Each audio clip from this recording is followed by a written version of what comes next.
Hey, what's up? Andrew Kramer here for VideoCopilot.net, and welcome to another exciting, heart-stopping, heart-pounding, heart-stopping, they both sound good, video tutorial where we're going to take a look at creating a very cool effect where we're going to go inside of the chest cavity into the subcellular level of a human being, if you can call this a human being. Just kidding. Actually, this is my friend Val Couples, who was very nice enough to come out after a long game of golf and shoot this scene for us.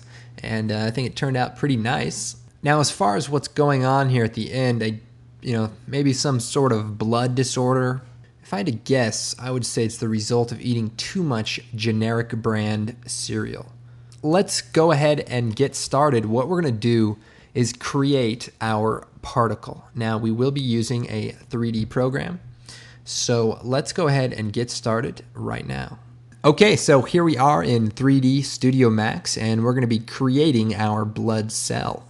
And first we have our healthy blood cell, and then we have our unhealthy blood cell. Now, we're using the exact same particle with two separate materials. Now, of course, most of these techniques should translate to your other software. If you have questions, I'm sure there's plenty of 3D forums out there that wouldn't mind helping you out. I will be making the renders available to download with the project file, so you don't need any 3D program at all. Okay, so I've reset my scene, and I'm going to go over to the Create palette, take my sphere, and click in the perspective view and create a nice ball.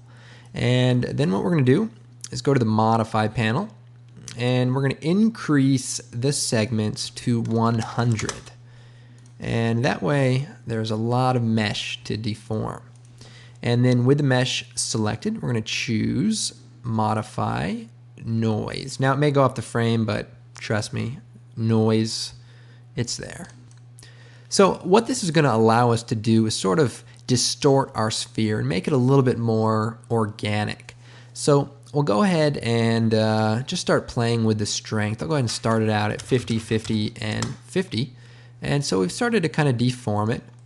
And we can also bring the scale of the noise down, which will kind of create an interesting look. And you can also do some pretty wild stuff with this, but we'll just try to keep it simple. I just want to sort of distort it a little bit, just like that. And then we're going to go back to the Modify panel, and we're going to choose Stretch. And then we're going to go back to the Modify panel, and we're going to choose Squeeze. And we're going to edit both of these. And we'll go and start with the squeeze. I'm going to turn the amount to a negative number. And in the front view, we see sort of it kind of enclosing on itself, sort of collapsing on itself. And we want it to almost touch. Perfect. And then our stretch is going to kind of smush our mesh. And we're just going to kind of flatten it out just a little bit. So say -1, -0.1. And there we go. We have a nice particle. So we're going to bring up our materials, and I'll hit M. And let's see here. Let's start out with the color. We're going to use a map for the color, what do they call those? A procedural map. Now, instead of adding a color, we're going to add a map. And we're going to click on the Add Map, and we're going to go to the 3D maps here, and we're going to choose Fall Off. And then we can choose OK. And the fall off procedural material, what this does is allows you to set two colors. And basically how it works is the faces of the mesh that are facing the camera are going to be one color. And the edges, like if this is a basketball, the edges of the side are facing away are going to be another color. So what we're going to do is set the front color to a dark red, and the side color to sort of a light reddish orange. And we'll go ahead and apply that. Now, if I render this out now, there's sort of a default light in the scene. So I'm going to go to my Create palette, click on Lights, and we're going to add an Omni light. And we'll just click it and just add it to the scene, doesn't matter where. Then if we go to the Edit, and then if we go to the Modify panel, we're going to simply uncheck diffuse and specular and just make it an ambient only light. And we'll go and render that out. So now there's no shadows in the scene and everything is equally lit up. And now we can see that effect that we were after, where sort of the edges and the faces that are not looking at the camera are going to be sort of lightly shaded, sort of like an inverted, cellular look, like an X-ray kind of look. Let's go and move on. We can play with this a little bit later also. So I'm going to go and go up to the next level. And we'll go down to the maps, and we're going to add a bump map. And a bump map is sort of a 2D, bump looking material. And then we'll click on none, and we're going to add a noise map. So that's what it's going to look like at the default level. Not too impressive, but what we'll do is set the size to 1, and you can scale the materials up and see kind of how they're going to look. Basically, we want sort of just a texture so that it doesn't look so flat. So that looks pretty good, but I think I want to go even smaller. So do like 0.5. Yeah, looks nice. Okay, next thing we'll do is go up again, and we're going to set a displacement map. Now, a displacement map actually displaces the mesh at render time. So we'll click on that. Click none, and we're going to add a noise modifier for it as well. Set it to fractal. We can double click. Now, the size also should be relatively small, so we'll set it to 5, and I'll go ahead and preview render that.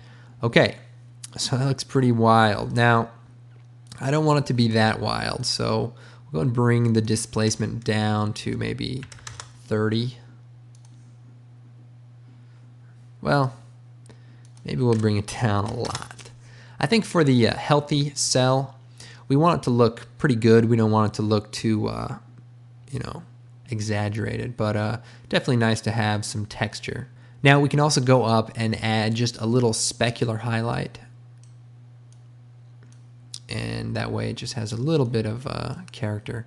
Now, right now we only have an ambient light, so we need to create a light that's going to have a specular shine. And so we'll go back to the Create palette, we'll click on Omni, and we'll add it to our scene. And then we'll go to the Modify panel. And we're going to do Uncheck Diffuse. So now all that's happening is our specular highlight is added. So we added that, but we didn't add any other illumination to the scene. So that creates kind of a nice look without having to, have to relight.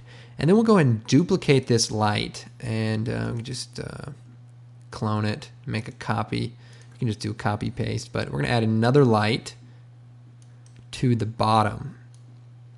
And also, here's our top view. I want to add it to the bottom and then to the back. So just sort of a backlight there. Pretty nice. And I'll also bring the brightness down for the backlight to 0.5. Now first, let's go to the time setup, and we're going to set the length to 120 frames. And we'll select our mesh. Looks like we have a keyframe here. I'm going to delete that keyframe. And we'll turn on auto key, which can allow us to animate. And unlike After Effects, with the auto key setup, anything you change automatically adds a keyframe, because there's so many parameters that kind of works better that way. But we'll go forward to 120 frames, right click, select rotate. We're going to rotate this just about 360 degrees. So just keep spinning it till it's really close. And that looks pretty good. Now, 3D Studio Max adds a nice soft animation by default. So you can see it sort of slows and stops, but we need to take that off. So click on this button that brings up our track editor, and then we can just double click on that to bring it out. And our mesh is selected, so we can see our keyframes, and you can see there's an easy ease curve added to it. So we're just going to select them both and click on this line, and that basically says, hey, make it a straight line. And so now we have a perfect linear animation, and that's what we want. So we can render this out, but first let's create our crazy particle also. And remember, we're not actually creating a new particle, we're just making a new material. So I'll take our first material, drag it over to a second material slot, and we'll edit it here. So basically we'll go to the color, diffuse color map, change the front side to like dark green and the sides to sort of a light pale green. And we'll apply that to the footage and we'll rename the material, I don't know, green. And let's hit render. So there's our green particle looking nice. And let's move down and we'll go to the displacement map. And instead of a noise map, we're going to click on it and we're going to click here to change the type. You can also delete it just by dragging a none map to it and it'll just remove it. But we're going to click and we're going to add a cellular map. And this is a pretty interesting type of material. Just kind of add some really weird noise. And go ahead and render that out. So as you can see, it's looking pretty crazy, but we can move up the level and bring the displacement down to like 40. And just keep playing with it until we come up with something that we like. Of course, this is where the creativity part plays. You're just going to want to create something that looks cool. You know, just trying to tell a story. You know, who cares if it's not perfectly accurate? There'll be a couple of medical doctors sitting home saying this is BS, but you know, they hate their life. So, you know, you get to do visual effects. Now, we don't have to worry too much about perfect colors in 3D Studio Max because we're going to bring them into After Effects where we're really going to fine tune them. So let's go ahead and render this out. And before I do, I'm going to bring the specular brightness of this one light that has the specular and just bring it down to like 0.75. I can also adjust the material, but that's okay. Okay, so that way we're not blowing out the edges there. So now we need to render this out. And to do that, we're going to click on the render dialog, this guy. And we're going to set a range because we want to render out an animation. We're going to set a range from 0 to 119. And we're not setting it to 120 because that is our loop frame. Frame 0 is exactly the same as frame 120 because we rotated it 360 degrees. And we'll set the width to 400 and the height to 400. And the reason we're doing that is because our particle generator, also known as Trapcode Particular, works a little bit better with a smaller sized particle. And we'll just move in to make sure that this sort of fills the frame. I'm just using sort of the zoom tool here. Okay, so now we set the range, set the size, and we're going to render output, and we're going to set a file. So click on File.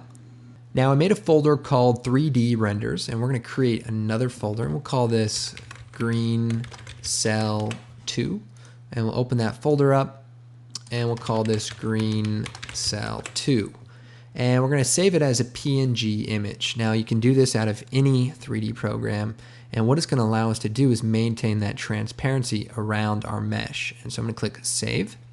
And we'll go ahead and use that output setting in Alpha Channel Included. We'll choose OK.